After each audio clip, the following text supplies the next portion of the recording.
Salt Lake City and 102.7 KSL FM HD2 Salt Lake City Midvale. This is 97.5, the KSL Sports Zone. The noon hour is here. Check it out. And you're locked on to Utah's highest rated, most listened to sports radio station. It's my station. It's my station. This is Hans Olsen and Scotty G on 97.5, the KSL Sports Zone. Hey, let's get it, folks. Hans and Scotty, 97.5, the KSL Sports Zone. Let's go! It's a Monday. Let's do it. We got so much to talk about. Man, we got some good football in this state, don't we? Yes, we do. I mean, phenomenal football in this state. Utah whooping Cincinnati. Just whooping them. Whooping Cincinnati. I went through the scores outside of the BYU and Texas Tech game. You know, the margin of victory for the University of Utah. It's just ridiculous. Yeah. What they're doing to teams. And you're right. You throw out that Texas Tech, and I know you have that tells the story of the Utah season. But again, you're right. You eliminate BYU and you eliminate Texas Tech. When they win big. They win big. 34-point win over Virginia, West Virginia. 32-point win over Arizona State. Was that 31-point win over Cincinnati? I can't do the math on 53-7. That would be 46. Okay, 46 over Colorado. Nice. Look at us doing math on air. Oof, I was nervous there for a second. I hope that's right. I'm sure it is. But just whipping teams and watching what they did to Cincinnati. And it was kind of nice, too, to, this whole ESPN game day thing that was hanging over everybody's head. Like, well, when game day comes to town, how do they do? And they lit it up. The other thing that was nice, you had Devin Dampierre on the field. Yep. And the reports were he was, 90%? Is that what they kind of opened up? 95%? And that's kind of where you and I put it. Said unless this dude's 95% to 100%, you go with Bert Ficklin. And Devin Dampierre feeling good enough that he went in, and I thought that he played extremely well outside of the one interception. And that was a bad one. It was a bad one. 10 seconds in the pocket, plenty of time, and you're throwing into deep over-the-top coverage. And you needed that field goal. It would have put you up by 13 points. It would have been a really nice buffer. And the bad throw to Ryan Davis, who had 4 steps on the guy, the underthrow, the really bad overthrow. Oh. There's that one, too. There's a couple of those. There's a Bert Ficklin guy in there. Like, I got a list. I got a list of throws. But, boy, did he run the heck out of the football. Yes, he did. Hey, who got the larger cheer? Was it Bert Ficklin? Did Bert Ficklin, or was it the punt return? Oh, it was the punt return. Please tell me it was the punt return. I was not in the stadium. It was Manna? Who said that the punt return was the loudest that they'd ever heard that stadium? It was I think it was RG3. Was it RG3 that was in the booth? Yeah, somebody was saying the place just erupted on the punt return. I think it was the color analyst that was working for ESPN. But I don't know who was in the booth for him. I was turning the volume down. I can't stand those guys. Well, they don't know their guess head from what? the hole in the ground. I wasn't able to watch it live because I've got YouTube TV, and so I had to find other means to watch it a little later, which is not putting me in the best of moods. That's a bummer. So you and Lloyd both had YouTube TV? Is that? I had to go elsewhere. I had to go to the old man's house. I should have gone to the old man's house, too. Well, I'm only shelling out $160 a month for Dish, so, hey. I'm not going to sit here and act like I'm the one in the better position. At least you guys aren't burning through cash. Well, and here's the thing. Oh, I am, because everybody's like, oh, cut the cord. You'll save all this money. It's great, blah, blah, blah. No, it was at first. It was great. And then all of a sudden it's like, oh, you got to have this plus service and this max service and this and this and this. And it's just like death by... now you want no commercials? Well, now you got to pay this. You got to pay another $10 a month. It's like, wait a minute. It's just death by paper cuts, man. Yeah. You could either have the one lump sum that you're paying or these, $20, $30. And then YouTube just jacked up their rates to, I think I'm spending $80 a month on them. I feel bad for the consumer, man. Oh, we're getting messed over. Yeah, consumers getting beat up pretty badly. Yep. But, man, it was such a great sit-down viewing experience because it was from the opening scene all the way to the closing scene, everything in between. Felt like everything was clicking. Special teams was clicking. Defense was clicking. Offense was really clicking. And like I mentioned in the Sunday morning podcast, I love the fact that Wayshawn Parker is becoming the staple of the offense. Like I want Wayshawn Parker to be the anchor of the offense. Take the weight off Devin Dampier. Let Devin just have some fun in games when he keeps on some zone reads. Let him have some fun in games and really work hard into the play action. Nice deep play action fakes and force everybody to pay attention to Wayshawn Parker. So I love how that's coming along.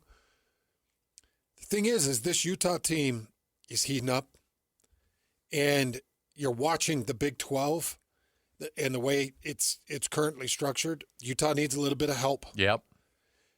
But all I can hope for is Utah to win out and BYU to win out. And let's get this market what we've always wanted. What a dream that would be, a neutral site rematch. You know, should we really take it to Dallas, though? Utah, BYU. Can't we? Vegas. Or is it in Vegas? Oh, it's Vegas. That's right. No, it's in Dallas. Yeah, that's what I thought. Okay. I thought it was Dallas. All right. I wish it was in Vegas. Yeah. Or, I don't know. Where can we put this thing so it's a little bit more accessible? I'd say take it up to Logan, but that's not big enough. Yeah, but that would be pretty fun. That would be pretty funny. Yeah. That's what Christian just said. Oh, yeah. That'd be awesome. Take it to Logan. That would be awesome. But, Vegas would be nice. But, hey, look, nobody's going to be upset about Arlington. But, I'm watching Utah. The way they're coming together, I just want to see them have an opportunity to get out to the Big 12 championship game. I do too. And frankly, this Utah-BYU matchup deserves another matchup. Yes. It would be very nice to see. Yeah. It'd be very, very nice to see. Okay, let's say BYU goes undefeated to that game. Utah goes into that game running the table. Yeah. Utah wins They'd be a squeaker. 7-2 in conference play. Utah wins a squeaker, gets the automatic bid. BYU gets an at-large. We have Utah and BYU both in the college football playoff. Well, that would be an amazing thing as well, and maybe rematching them there too. Yes. Let's get greedy, Is man. 3 times too much? Is 3 times just too much?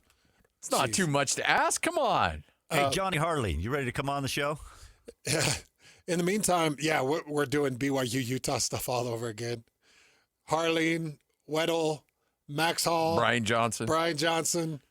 Like, oh, you guys again? You know what? I wouldn't even worry about reaching out to some of those guys. Be like, what's up? Can you believe it? Let's do it. Oh, they'd love it. Oh, they'd be so pumped. Weddle would come in studio for 5 hours. Man, it was great to see Weddle back in town. Yeah. And doing his thing. I think that Eric is a centerpiece of University of Utah football, man. I think he's the biggest and best name. I thought that Alex Smith was phenomenal. Man, I undersold him. He killed it. He did a fantastic job on game day. Not going to lie. Didn't see it. Oh, you did? Gosh, dang it. You guys, YouTube TV really got you. Yeah, it got me bad.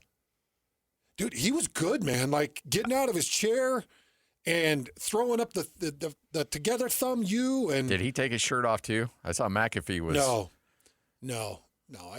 I can't. I don't understand what the draw is for him. I just don't get it. He's WWE. He's just big, loud, and bugs the he's snot out of me. WWE, man.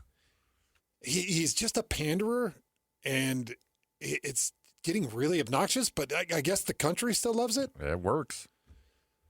He's obnoxious because he doesn't know football at all. It's either that or Dave Portnoy. I mean, I like the big noon, but Portnoy kind of does the same stuff. Yeah, you love him if he's pandering. I guess those guys they're necessary, right?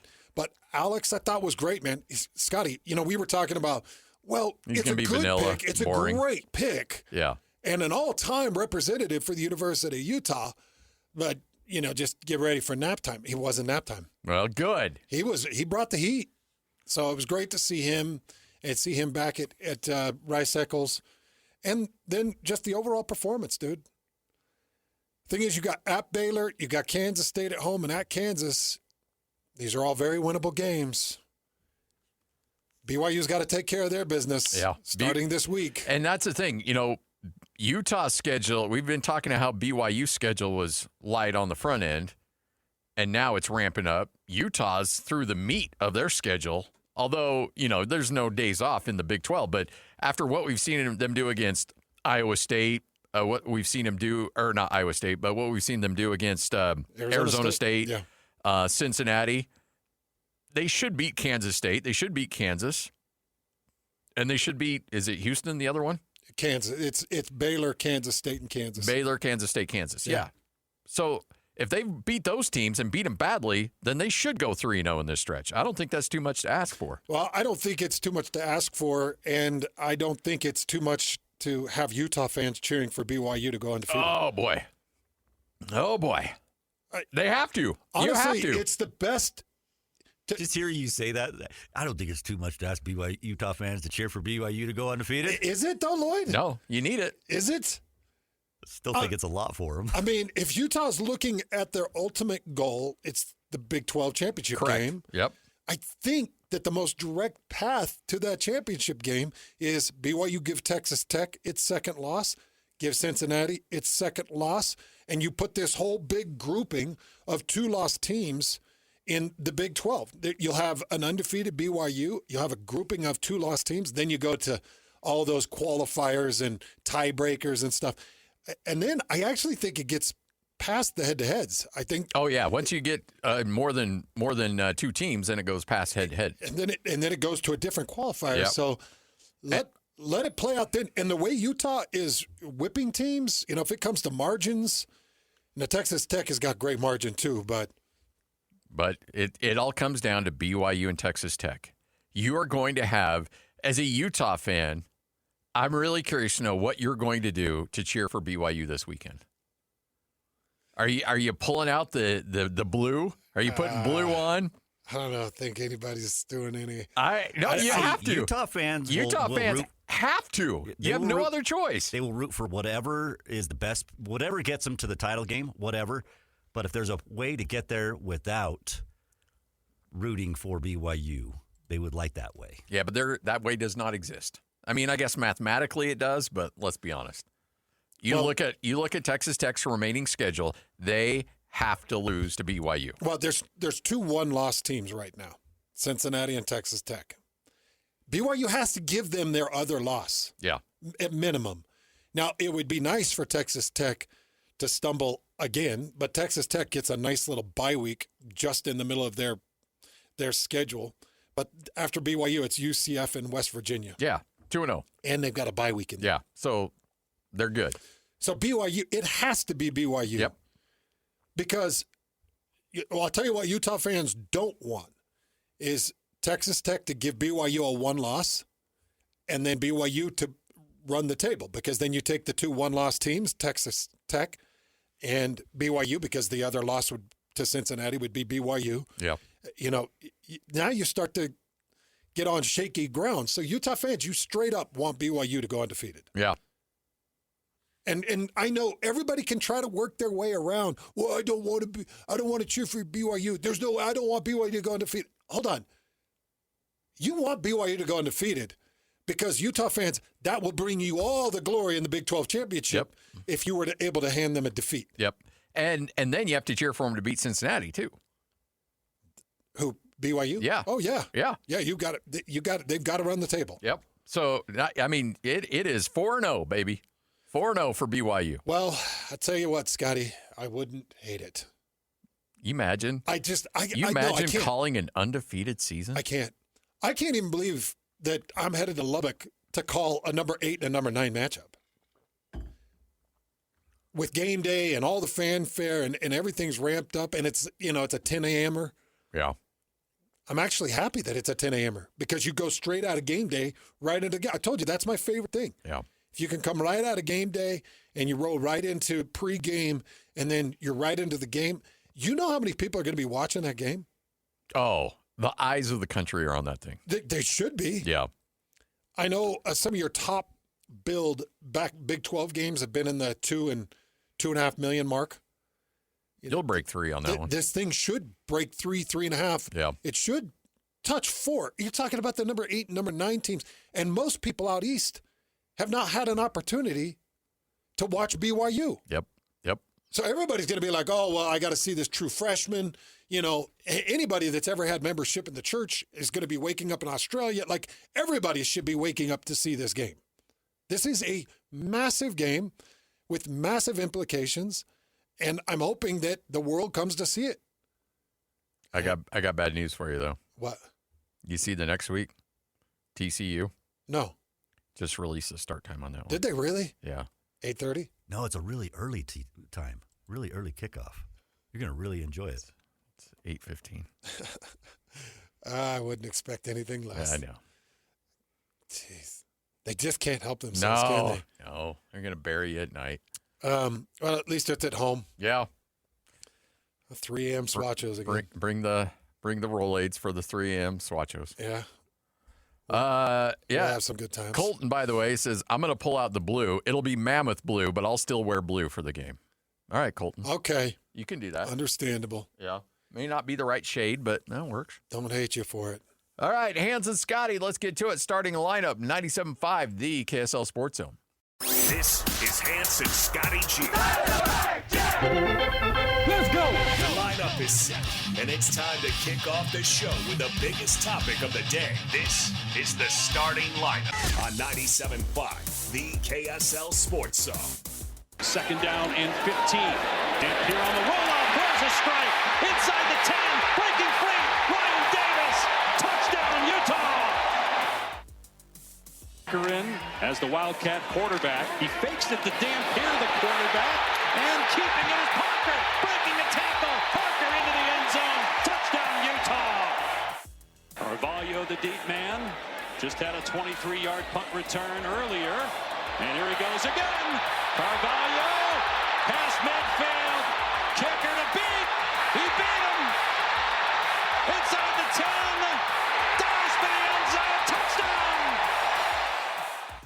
Ficklen off play action. In trouble in the backfield. Being chased. Pump fakes. Keeps it. Keeps going after he's hit. And he's into the end zone for the touchdown. There you go. Highlights on parade as Utah blows out Cincinnati, leaving no element of doubt whatsoever. A wire-to-wire, just old-fashioned butt-kicking by the University of Utah. Now, trying to run the table to finish out the year. We've given you the scenarios. There are things, if Utah and BYU both win out, it looks very good for a Utah-BYU Big 12 championship game.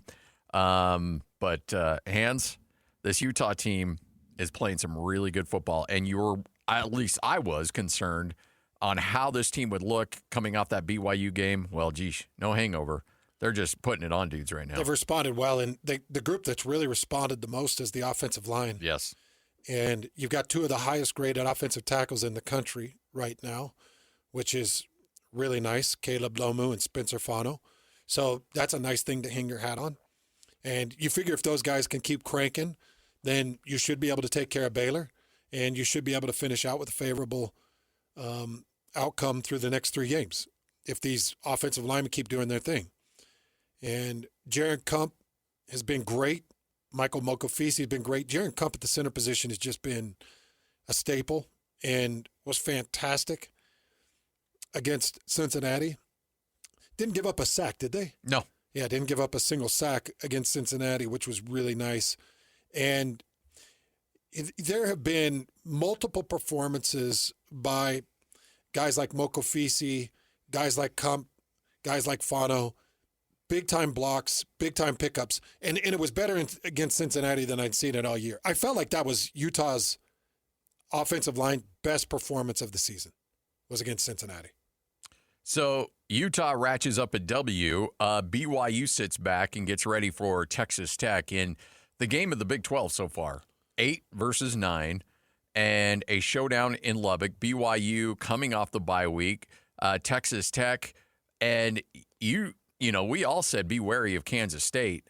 And there for a while, early on, it looked like Kansas State was going to go toe for toe. But you know what?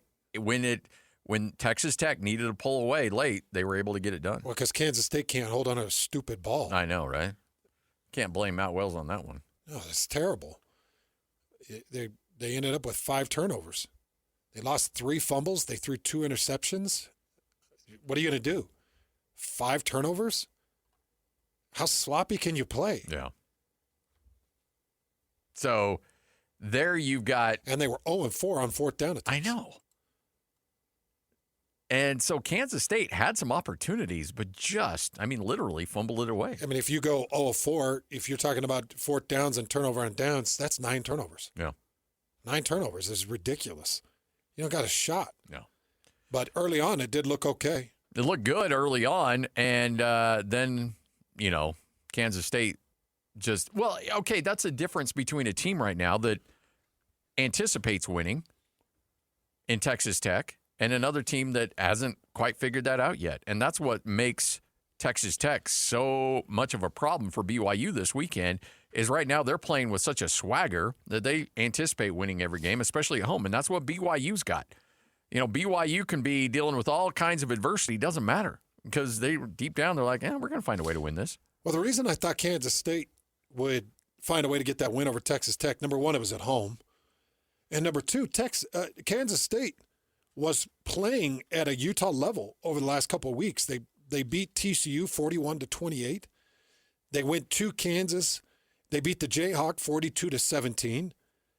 I mean, they were putting up 40+. They were playing good defense. They were playing well on the road, playing really well at home. I just thought that it was a perfect formula. And I honestly still think if they just don't have stupid plays and stupid turnovers, they're right there to beat Texas Tech. Yeah.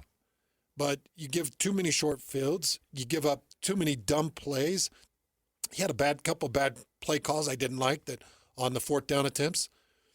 But Avery Johnson he's really good when he's good, and he's a nightmare when he's bad. Yeah, and you saw both sides of that. Saw both sides of that. Yeah. And so when I watched Kansas State, Texas Tech, win or loss for Kansas State, I walked out of that game feeling like Texas Tech is a beatable team. Yeah. Now, you go to that Arizona State game, and that's the proof in the pudding. Arizona State was able to beat Texas Tech 3 weeks ago, 26-22, and they didn't have Sam Darnold, or not Sam Darnold, Sam Leavitt. Did they have Sam Leavitt in that game? Yeah, they did. Okay. I think, or did Will Hammond play that? Yeah, Sam Leavitt played. Okay. Sam Leavitt went 28 of 47 for 320 and a touchdown. Okay. And Raleigh Brown ran for 70 yards and a touchdown. And Jordan Tyson went 10 receptions, 105 yards, and a touchdown. And Arizona had 2 sacks, 5 TFLs. And I was looking at one other stat. Texas Tech was +1 in that game. On turnovers? On turnovers. Texas Tech pulled down an interception in that game.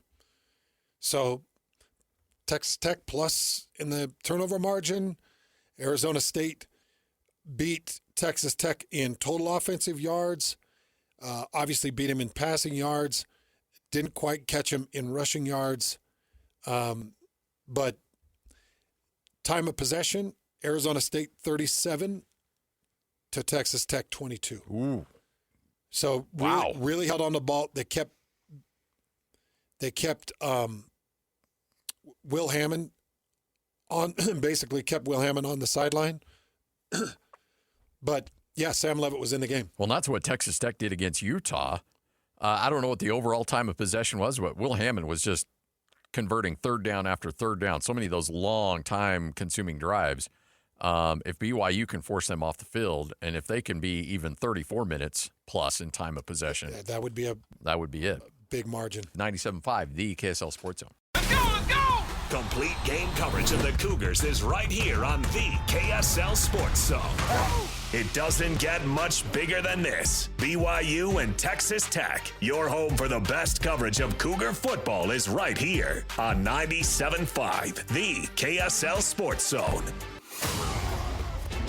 This is Hans Olsen and Scotty G, presented by Mountain Land Supply on 97.5, the KSL Sports Zone. Woo! Hans Olsen, Scott Gerard, 97.5, the KSL Sports Zone. The head coach of the Utah State Aggies, Bronco Mendenhall, expected to join us coming up here in just a moment. Utah State also coming off a bye.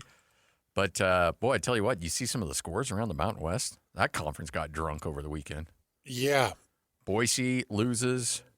UNLV loses. Yeah, the Mountain West Conference is mixed up right now. Oh, in a big, big way. And joining us now, it is Bronco Mendenhall. It's time to talk Utah State football with the head coach of the Aggies, Bronco Mendenhall, on 97.5 The KSL Sports Zone.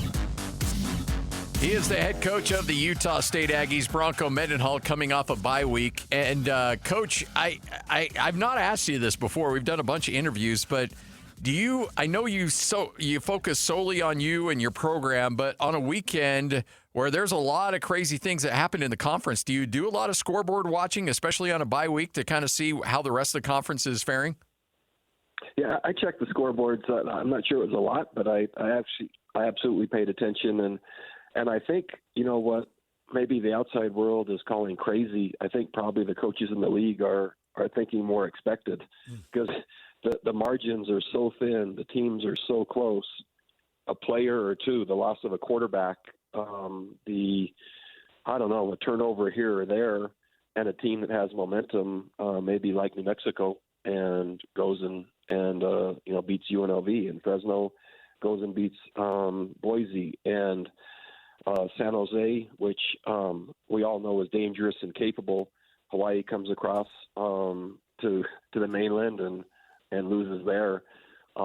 If you consider the team we're playing this week, Nevada, the number of close losses, which is really seems like every week, a turnover here or there, and most coaches would be not surprised if they were, their record was stronger. And so literally the parity from my perspective, and probably most of the league would say, man, I'm not so surprised when from the outside it looks like, wow, what's happening?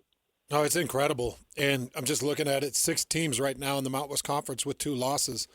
And then you got Boise State with 1 and San Diego State sitting up there at 4-0. But it does feel like this conference is all jumbled. It's all mixed up. And now it starts with the Nevada Wolfpack for you guys. So talk a little bit about it, Coach, just the preparation. How did you feel in the time that you did have with the team? How did you feel the preparation went? And how do you feel like the team health is coming along? Yeah, really took a different approach and sensed the team needed it, not only physically but mentally. The New Mexico game was tough on the head coach, myself, obviously, but also it was tough on the team. We didn't play the way we wanted to play, and so there's some physical and mental recovery that needed to happen. And so really, myself and the coaches were recruiting, but we stayed really had some separation from the players. So they were with the strength staff. They were with the trainers. They were independently coming up and meeting and reviewing film. The staff that wasn't recruiting, all kinds of analysis through 8 weeks to make the improvements necessary in our program. And so today really is the first chance the team will hear from me moving forward for the month of November. And they've worked really hard. I love my team. And they've earned the chance for every game being a meaningful game in November. And so now it's just really to focus on one specific opponent at a time. With the better we do, man, the more magical the season could finish. And so it really is wide open. And I think it's wide open in the conference, but it's also similar for our team and how we finish. As a coach, when you're coming off a loss like that to New Mexico, I know that your initial thought would be, I want to get these guys back as quickly as possible and work and figure out these issues and really get, your nose to the grindstone. But then you also have to realize that, wait a minute, we're at a part of season where we need to rest. We got to have that mental capacity to be able to handle the final stretch of the season. How do you kind of juggle that as a coach? Man, I relied a lot on experience and a lot just intuitively as I look at my team, the body language, the demeanor, and just the tone. Same with our staff. And there are times like our first bye where it was as if we were playing that week, and it was just relentless in terms of the work. And that's what I believed the team needed at that time. This is much different as you frame a 4-game finish, all conference opponents, all with obviously high stakes, and then just really the health, both mentally and physically, of the team after that game. Really took the exact opposite approach. So lots of just kind of having your finger on the pulse of the team through the relationships. And that didn't mean asking them. It just means assessing and paying attention. And most of the time, I've been fairly accurate with that and what the team really needs. I can't say I've been 100%, but it's really what I thought was best in this case. You got a heck of an offensive line coach in Mario Acatelli, and I know he takes a lot of pride in what he does up front. And this offensive line at times has struggled.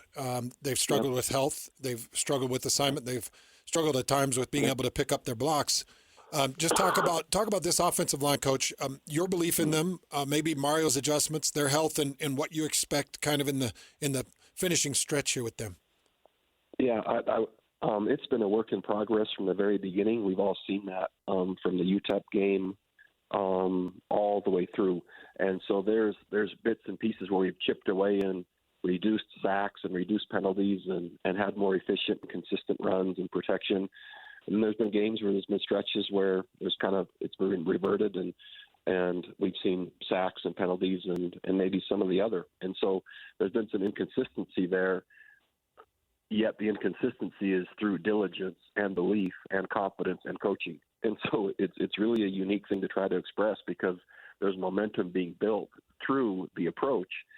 And at some point and at some time, there's a tipping point where it actually takes root and it manifests and it holds at a higher level. We haven't hit that yet. The work is being put in. And so there's been an injury or two. There's been some inconsistencies there. But really, it just is coming down to the fundamentals, the execution, the assignments, and then the consistency of doing it. And we're still chasing that down, as everyone can see. Bronco Mendenhall, head coach of Utah State, right here on 97.5, the KSL Sports Zone. Big one for Utah State as they take on Nevada. And, Coach, I'm sure the message is, look, you may have a Nevada team that win-loss record may not be where they want to be, but after what we saw this weekend and looking at their games individually and the close losses they've had, that's got to have guys queued up and ready to go, I would imagine. It's how come their record is what it is. And so there's been turnover issues they've had, especially in the end zone and or the red zone, which is really interesting. But that's probably affected 1, 2, or 3 losses. But the scoring, the type of defense they're playing, they're looking to run the football. They're very clear in what they want to do. There's just been some turnovers that have been in the way. So our team, there's no issue with our opponent isn't good or their record. I mean, the record really is irrelevant because they're watching the film and they're like, oh, okay. And they look just like the other teams we've been playing. And so the perception is maybe Boise is better, maybe I don't know, UNLV or Fresno, and then Nevada will play them, and it looks dead even, right to the end. And so that really is where college football is. There's so much parity, and this month, really the rankings now, probably this week, are for the first time relevant at all. Until then, it's just interesting. But right now, the rankings become, probably relevant, and then they're probably not going to be accurate either 3 weeks from now. So it's just the month of November is really what you battle to get to with meaningful games and in a position to do something positive with your team. I think we are in that position, certainly with a lot of work to do, and for 4 conference games, and with, as Hans was pointing out, right, some inconsistencies that have to be addressed as fast as possible. And all I can say from my team's perspective, the optimism, hope, work ethic, unity, all the things culturally that you'd like to see at practice and going on, that's exactly where we are, which gives you a great chance to keep improving. Coach, I just wanted to get one kind of touch-up update from Ike Larson. Now played in 3 games, had some really nice breakups against San Jose State. I know he's done his job in what it seems every statistical category. How has he been through the bye week, and how much do you feel like you can lean on him through this remainder of the stretch here? Yeah, I'm proud of what Ike has done from the suspension and then the return. He's been a positive influence on our team, not only in what he says, but what he does. He's playing good football. He's encouraging his teammates. He's doing everything to be in great standing on our football team. And so I'm proud of him. I'm encouraged about the growth that I see. And for all of us, right, that's every week that we're relied on to do that. But to this point, he's done a really nice job. And again, I'm proud of him. And a lot of football to play, a lot of meaningful football. And so hopefully his continued trajectory is just, we'll keep enhancing. And but it's gratifying as a leader to see young people take advantage of maybe learning opportunities and setbacks and make the most of them, which to this point he is. Coach, appreciate your time as always. Great Thanks stuff. for joining us, and look forward to chatting with you on the Coaches Show on Wednesday. Thanks, Coach. All right, thanks a lot. We'll see you all later. There he is, Bronco Mendenhall, head coach of Utah State. It's jumbled up, really. Oh, yeah. It's kind of like a little bit like the Big 12. You got this huge pool of 2 lost teams, and then you got 1 undefeated and 1 lost team. Yeah. It's exactly how the Big 12 is right now. Yep. And so you are really in control of your own destiny if you're Utah State, as crazy as it sounds, in terms of trying to, I don't know, I got to see how the tiebreakers play out and stuff like that. San Diego State's going to be in that Mountain West Conference championship game. I think that's been well established. But there is a jumbled group of 2 lost teams, and if Utah State runs the table and they beat Boise, then they would have the tiebreaker with Boise. And Boise has lost their quarterback for some period of time. Don't know how long. But you sent me that update that Maddox Madsen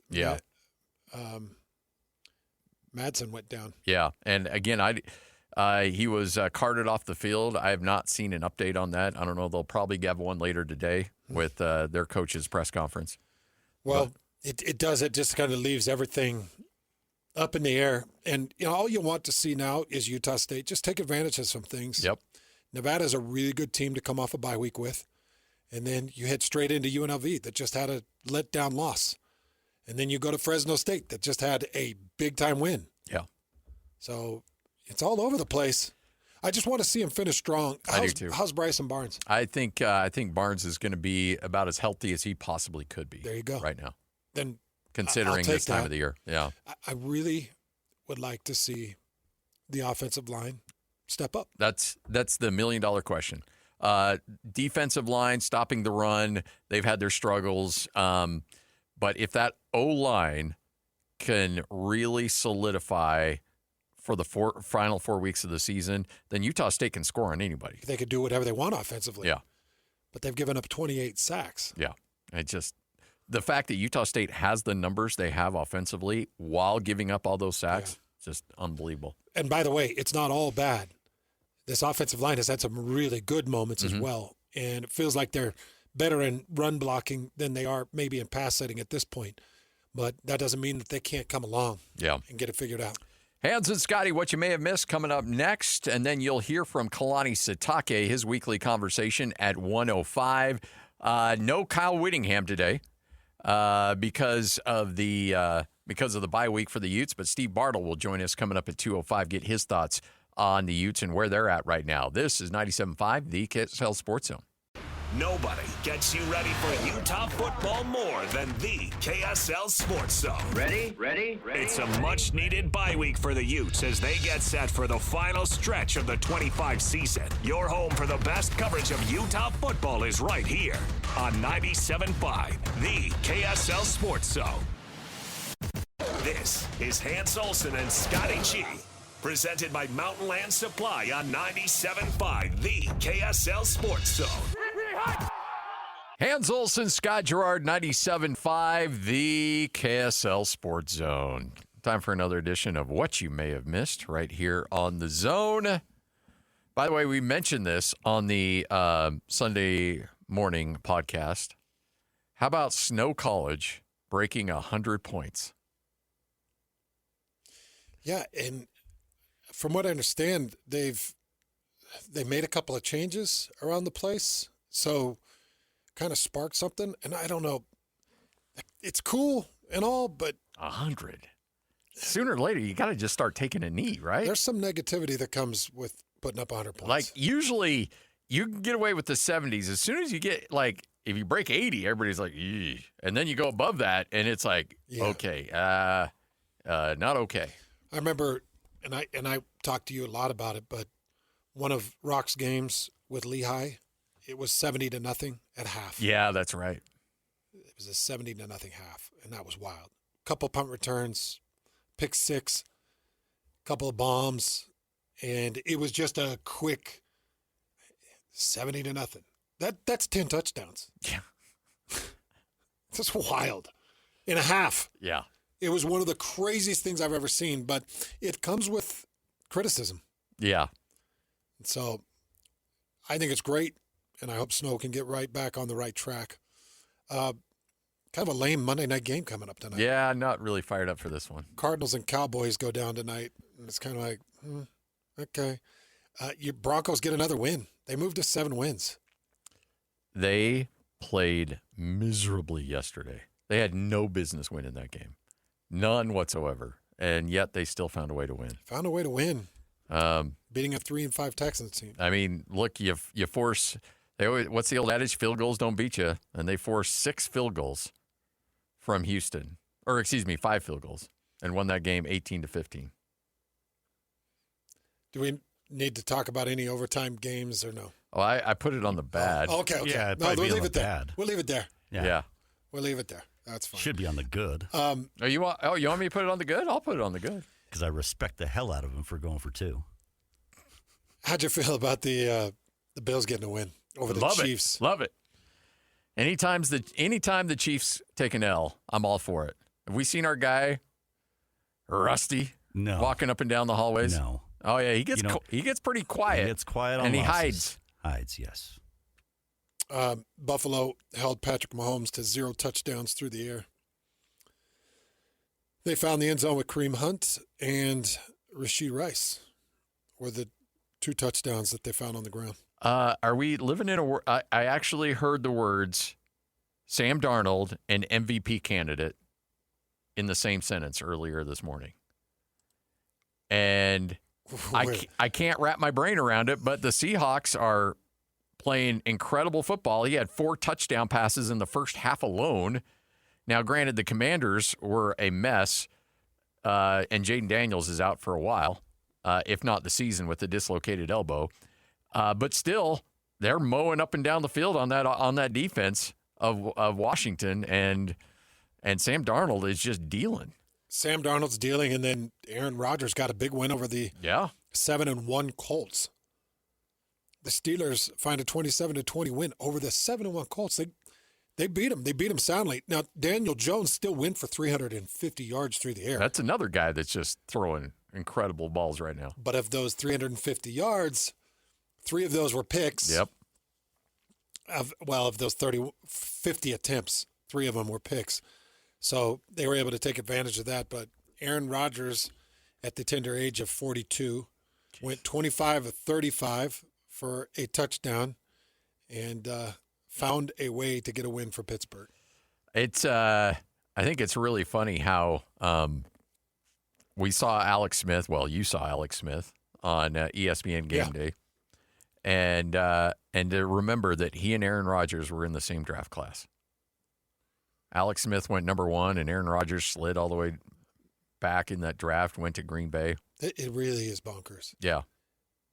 So Aaron Rodgers turns 42 in exactly 1 month. Exactly 1 month. He'll be 42. Yeah. December 3rd, 1983. It makes you feel kind of young again, though, doesn't it? Yeah. Watching him. Hey, it's always nice when you see the old guys hanging in there because it's like, okay, like I might be a little older, but not crazy older than those guys. So keep it going. Broncos had some 41-year-old tight end playing yesterday, Mercedes Lewis, who they brought up, and he's like, yeah, I'll play. Sure. I know. I didn't even know he was still with us. Yeah, I know, right? Still with us and still playing. Yep. All right, Hans and Scotty. This is 97.5, the KSL Sports Zone.